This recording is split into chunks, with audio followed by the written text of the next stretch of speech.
All this year, we're celebrating the 50th anniversary of this program on Detroit Public Television. It was created in response to the 1967 Detroit Rebellion as a way to give African Americans a larger voice in local media. When the show hit the airwaves in the fall of 1968, it was titled CPT, or Color People's Time. Producer and host Tony Brown took the racial stereotype and flipped the script on its meaning. The program contained a mix of hot-button issues, community news, music, and comedy. We've put together some highlights from one of the early shows. Take a look.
Good evening, I'm Tony Brown. Welcome to CPT.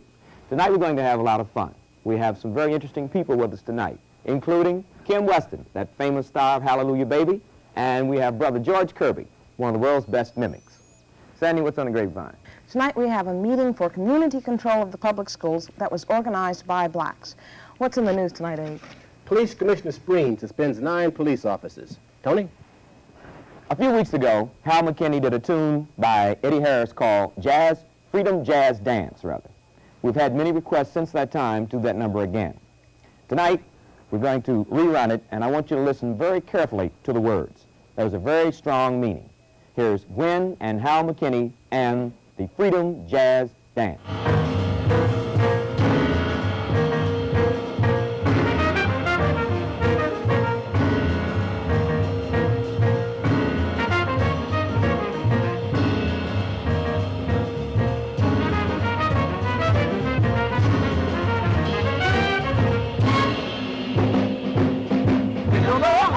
So we'll leave it up to you. Just listen as the rhythm tells you what to do. And you will feel it in you through some steps you never knew. Why don't you try and dance with rhythm? It's great to freedom dance. It's a new Mandolin rhythm, you don't need LSD. It sends you through some changes unpredictably. Why don't you try and dance with rhythm? It's great to freedom dance.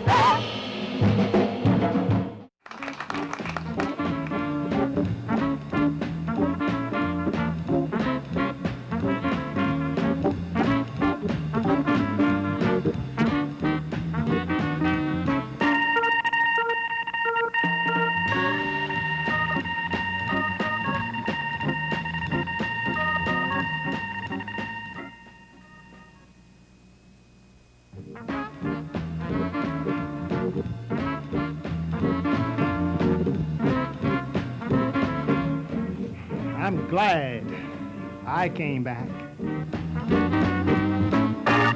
Make this a greater America. Free your mind. Volumes of studies on the Detroit public schools have all shown that black children in the inner city are deprived of the opportunity to receive an adequate education. These studies always point out the same things: teachers who have the least experience, poor physical facilities, students receiving automatic promotions and reading 4 or 5 years below their grade level. Then the studies are filed away. Nothing seems to get done. Time, however, seems to be running out. A different breed of black student now demands change. Studies of the typical black person who took part in the civil disorder in Detroit in 1967 showed that he was in his teens and believed that change will only come if it is violently achieved. Society has come to understand that rundown schools produce rundown citizens, and rundown citizens produce rundown neighborhoods and cities. It doesn't matter whether the student is black or white. If he is in poverty, he is the low man on the ladder. His name isn't important. He's a child of the inner city. When he's 10 years old, he still reads like a second grader, puzzled by words with more than 3 letters. He's shy in class and often falls asleep. His teachers call him a slow learner. He wonders why they don't understand him when he talks. The images in his textbooks are white people, and he is taught a history which only points out the contributions of white people. He's a black child in a white world, and he's poor. He's in trouble. Our city is in trouble also. We're doing business as usual in our schools, despite the studies which tell us we're failing to educate. We talk to the real experts on our schools to find out if they know that our city is failing to educate our black youth. What do you think about your school here at Northeastern? Well, it's a nice school, but needs some improvements. What type of improvements do you think the school needs? Classrooms, lockers, laboratory, new teachers. What's wrong with the classrooms and the lockers? And then we'll get to the new teachers in a minute. Well, most of them are not in working condition, and the chairs are raggedy.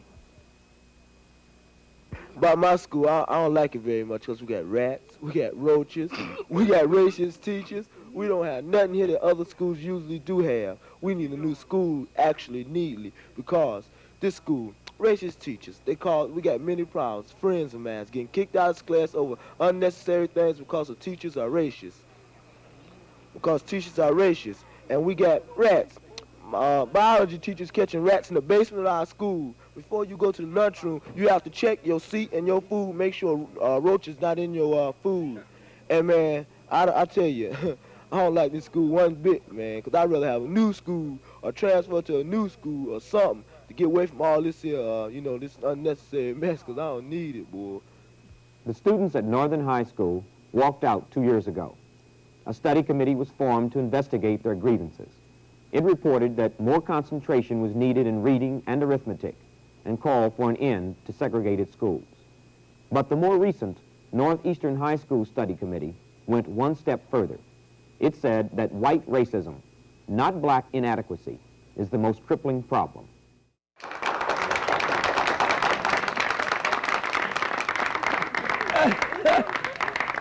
Oh, Jay, things happening all over. No kidding.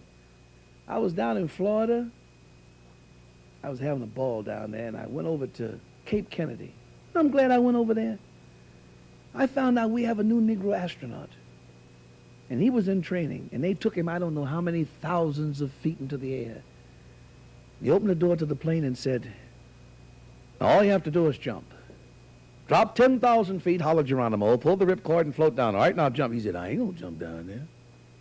So they shoved him out of the plane and shut the door. 10 minutes later, they heard. They opened the door, he stuck his head in and said, what'd you say that Indian's name was? Johnny comes marching home again. Hoorah, hoorah. We'll give him a hearty welcome then. Hoorah, hoorah.